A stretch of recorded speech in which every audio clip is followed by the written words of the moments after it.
11장. 여러분이 나를 기억하고 존중하여 내가 여러분에게 가르쳐준 믿음의 전통을 지키고 있다니 내 마음이 참 기쁩니다. 모든 실질적인 권위는 그리스도께로부터 옵니다. 부부관계에서 남편의 권위는 그리스도에게서 오고 아내의 권위는 남편에게서 온 것입니다. 그리스도의 권위는 하나님의 권위입니다. 그리스도의 권위를 존중하지 않으면서 하나님과 대화하거나 하나님에 대해 말하는 사람이 있다면 그는 그리스도의 명예를 실추시키는 자입니다. 마찬가지로 자기 남편의 권위를 존중하지 않으면서 하나님과 대화하는 아내가 있다면 그 아내는 자기 남편의 명예를 실추시키는 것은 물론이고 자기 명예까지 실추시키는 것입니다. 그것은 머리를 민 여자처럼 보기 흉한 모습입니다. 여자들이 예배 중에 머리덮개를 쓰는 관습은 기본적으로 여기에서 유래한 것입니다. 그러나 남자는 모자를 벗습니다. 남자와 여자는 너무도 빈번하게 머리를 맞대고 충돌하지만 그 같은 상징적 행위를 통해 자신의 머리를 우리의 머리이신 하나님께 복종시키는 것입니다. 그러나 여기서 남자와 여자의 차이를 너무 확대해서 해석하지는 마십시오. 남자나 여자나 누구든지 혼자 힘으로 살 수 없고 누가 먼저라고 할 수도 없습니다. 남자가 하나님의 아름답고 빛나는 형상을 반영하여 먼저 지어진 것이 사실이지만 그때 이후로 모든 남자는 여자에게서 나왔습니다. 사실 모든 것이 하나님께로부터 온 것이니 누가 먼저냐를 따지는 일은 이제 그만둡시다. 여러분은 이 상징 속에 무언가 강력한 것이 있음을 인정하지 않습니까? 여자의 아름다운 머리카락은 하나님께 경배하며 기도하는 천사를 생각나게 하고 경건한 마음으로 모자를 벗은 남자의 머리는 순종하는 가운데 기도하는 모습을 연상시키지 않습니까? 나는 여러분이 이 문제로 논쟁을 벌이지 않기를 바랍니다. 하나님의 모든 교회는 이런 문제로 논쟁하지 않습니다. 나는 여러분만 예외인 것처럼 고집 피우지 않기를 바랍니다. 다음 문제와 관련해서는 내 마음이 조금도 기쁘지 않습니다. 여러분이 함께 모일 때 여러분의 가장 좋은 모습이 아니라 가장 나쁜 모습이 드러나는 것으로 알고 있습니다. 첫째, 여러분이 서로 갈라져 다투고 비난한다는 소식이 들려옵니다. 믿고 싶지 않지만 그것이 사실이군요. 그 문제에 대해 내가 할 수 있는 최선의 답변은 조사 과정에서 진실이 드러나고 가려지리라는 것입니다. 또한 여러분은 예배를 드리러 와서도 서로 갈라진 채 있다고 하더군요. 한자리에 모여서 주님의 만찬을 나누기는커녕 오히려 밖에서 많은 음식을 가져와 돼지처럼 먹는다고 하더군요. 그래서 어떤 사람은 따돌림을 당해 아무것도 먹지 못한 채 집으로 돌아가고 어떤 사람은 걷지 못할 정도로 술에 취해서 실려가기까지 한다더군요. 믿을 수가 없습니다. 여러분에게 먹고 마실 집이 없습니까? 여러분이 창피한 줄도 모르고 하나님의 교회를 모독하다니 어찌 된 일입니까? 여러분이 하나님의 가난한 사람을 모욕하다니 어찌 된 일입니까? 나는 여러분이 창피한 줄도 모른 채 그런 짓을 하리라고는 믿고 싶지 않습니다. 이제 나는 말없이 두고 보지 않겠습니다. 주님의 만찬이 어떤 의미가 있고 그것이 왜 그토록 중요한지를 다시 한번 정확히 말씀드리겠습니다. 이 가르침은 내가 주님께 직접 받아 여러분에게 전한 것입니다. 주 예수께서 배반당하시던 날밤에 빵을 들어 감사하신 후에 떼어주시며 이렇게 말씀하셨습니다. 이것은 너희를 위해 찢은 내 몸이다. 이것을 행하여 나를 기억하여라. 저녁 식사 후에 잔을 들어 감사하시며 이렇게 말씀하셨습니다. 이 잔은 나의 피, 너희와 맺은 새 언약이다. 너희는 이 잔을 마실 때마다 나를 기억하여라. 여러분은 이것을 알아야 합니다. 여러분이 이 빵을 먹고 이 잔을 마실 때마다 여러분의 말과 행위로 주님의 죽으심을 재현하는 것입니다. 여러분은 주님이 다시 오실 때까지 이 식사를 계속해서 되풀이해야 합니다. 익숙하다고 해서 주님의 만찬을 얕보아서는 안 됩니다. 누구든지 불손한 마음으로 주님의 빵을 먹거나 주님의 잔을 마시는 사람은 주님이 죽으실 때 그분께 야유를 보내고 침을 뱉은 군중과 같습니다. 여러분이 주님을 기념하려고 하는 것이 그런 것입니까? 여러분의 동기를 살피고 여러분의 마음을 점검한 뒤에 거룩한 두려움으로 이 식사에 참여하십시오. 여러분이 주님의 찢어진 몸을 먹고 마신다는 사실에 주의하지 않으면 여러분은 심각한 결과를 초래하고 말 것입니다. 그래서 여러분 가운데 지금도 무력한 사람과 아픈 사람이 많고 일찍 죽은 사람이 많은 것입니다. 지금이라도 우리가 이 일을 바로잡지 않으면 나중에 주님께서 우리를 바로잡으실 것입니다. 지금 주님과 대면하는 것이 나중에 불 가운데서 대면하는 것보다 낫습니다. 그러니 친구 여러분, 주님의 만찬에 모일 때 예의를 갖춰 서로 정중히 대하십시오. 배가 너무 고파서 음식이 차려지기를 기다리지 못하겠거든 집에 가서 요기를 하십시오. 그러나 무슨 일이 있어도 주님의 만찬을 먹고 마시는 술판이나 집안 싸움으로 변질시켜서는 안 됩니다. 주님의 만찬은 영적인 식사, 곧 사랑의 향연입니다. 여러분이 질문한 다른 문제들은 이 다음에 내가 방문해서 직접 대답하겠습니다.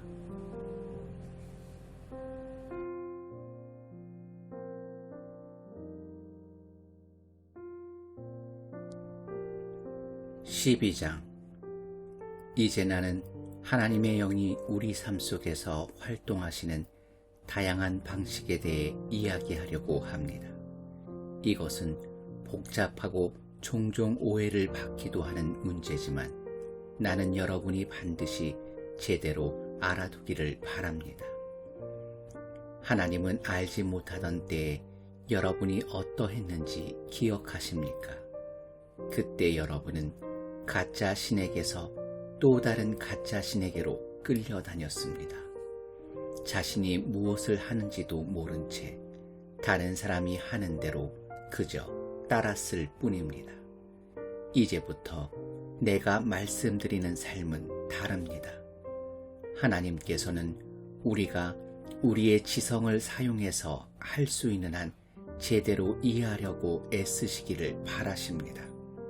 예컨대 여러분이 조금만 생각해보면 하나님의 영이 누군가로 하여금 예수는 저주를 받아라 하고 말하게 하지 않는다는 것을 충분히 알 수 있습니다.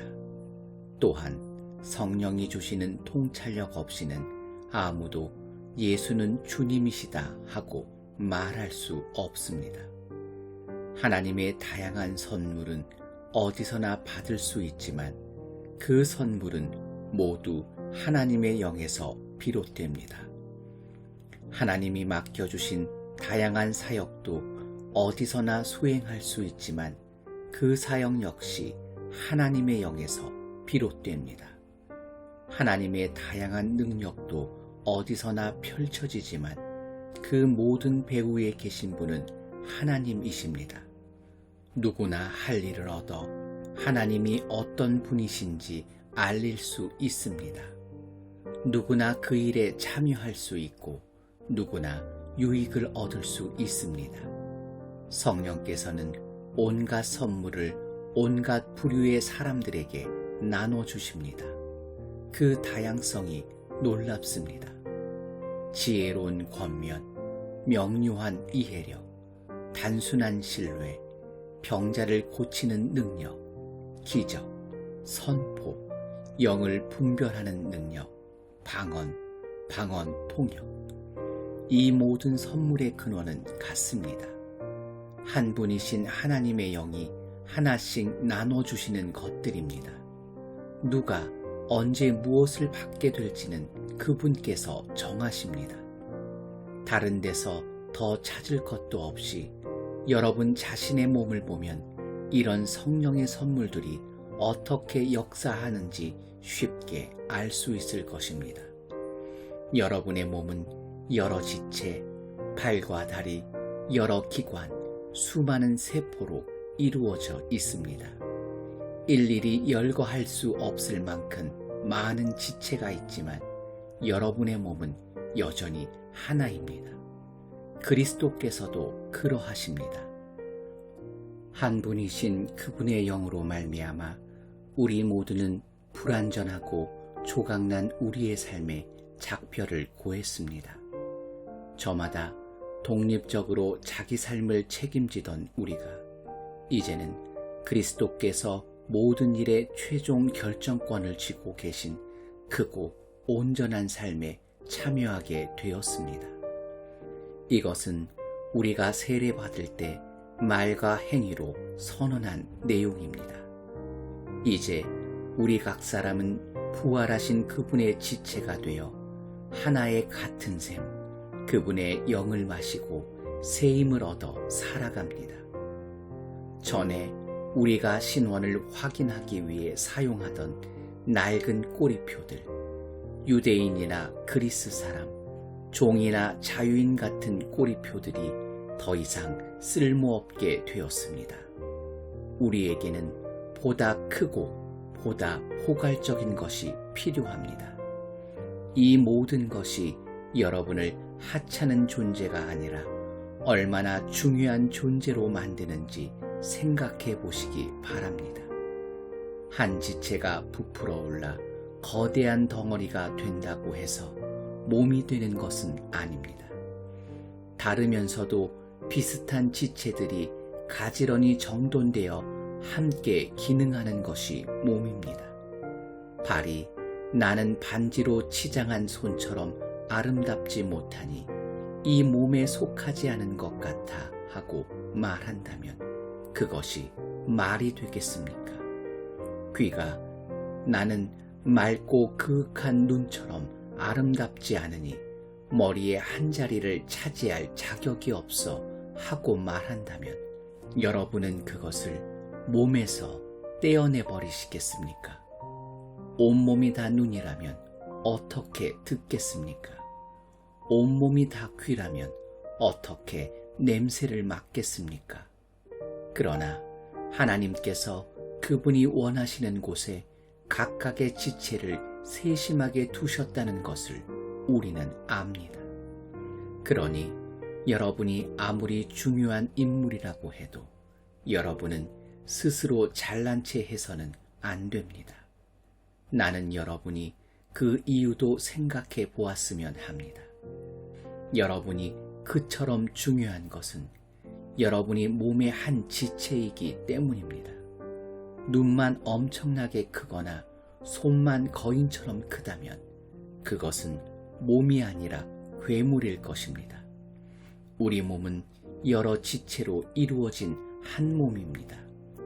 우리 몸의 각 지체는 알맞은 크기로 알맞은 자리에 있습니다. 어떤 지체도 자기 혼자서는 중요하지 않습니다. 눈이 손에게 꺼져버려 나는 내가 필요치 않아 하고 말하거나 머리가 발에게 너는 해고야 내가 할 일은 없어 하고 말하는 것을 상상할 수 있겠습니까? 사실 우리 몸은 정반대의 방식으로 움직입니다. 약한 지체일수록 더 필수적이고 요긴합니다. 예를 들어 우리는 한쪽 눈이 없어도 살 수 있지만 위가 없으면 살 수 없습니다. 여러분과 관계된 여러분의 몸의 지체라면 눈에 보이거나 가려져 있거나 강하거나 약하거나 하는 것이 중요하지 않습니다. 여러분은 각각의 지체를 비교하지 않고 오히려 있는 그대로 존귀하고 소중하게 여길 것입니다. 굳이 편을 든다면 강한 지체보다는 약한 지체에 더 관심을 기울일 것입니다. 윤기 나는 머리카락과 튼튼한 위장 중에서 하나를 택하라면 여러분은 튼튼한 위장을 택하지 않겠습니까? 하나님께서 우리 몸을 설계하신 방식이야말로 우리가 교회를 이루어 함께 살아가는 삶을 이해하는 데 적합한 모형입니다. 우리가 언급한 지체이든 그렇지 않은 지체이든 눈에 보이는 지체이든 그렇지 않은 지체이든 간에 각각의 지체는 저마다 다른 지체를 의지합니다. 한 지체가 아프면 다른 모든 지체도 그 지체의 아픔과 치료에 동참합니다. 한 지체가 잘 되면 다른 모든 지체도 그 지체의 풍성함을 누립니다. 여러분은 그리스도의 몸입니다. 그것이 여러분의 참 모습입니다. 여러분은 이것을 잊어서는 안 됩니다. 여러분 자신을 그 몸의 지체로 인정할 때에야 비로소 여러분이 지체인 것이 의미가 있습니다. 하나님께서 그분의 몸이신 교회 안에 세우신 여러 지체 가운데 여러분이 잘 아는 지체는 다음과 같습니다. 사도, 예언자, 교사, 기적을 행하는 사람, 병을 고치는 사람, 도와주는 사람, 조직하는 사람, 방언으로 기도하는 사람. 이제 그리스도의 교회가 온전한 하나의 몸이라는 것이 분명하지 않습니까? 한 지체만 비정상적으로 커진 것은 그리스도의 교회가 아닙니다. 사도만 있는 교회, 예언자만 있는 교회, 기적을 행하는 사람만 있는 교회, 병 고치는 사람만 있는 교회, 방언으로 기도하는 사람만 있는 교회, 방언을 통역하는 사람만 있는 교회, 그런 교회는 그리스도의 교회가 아닙니다. 그런데도 여러분 가운데 몇몇 사람은 이른바 중요한 지체가 되겠다고 계속 중요한 지체가 되겠다고 계속 경쟁하더군요. 그러나 나는 이제 여러분에게 훨씬 나은 길을 제시하려고 합니다.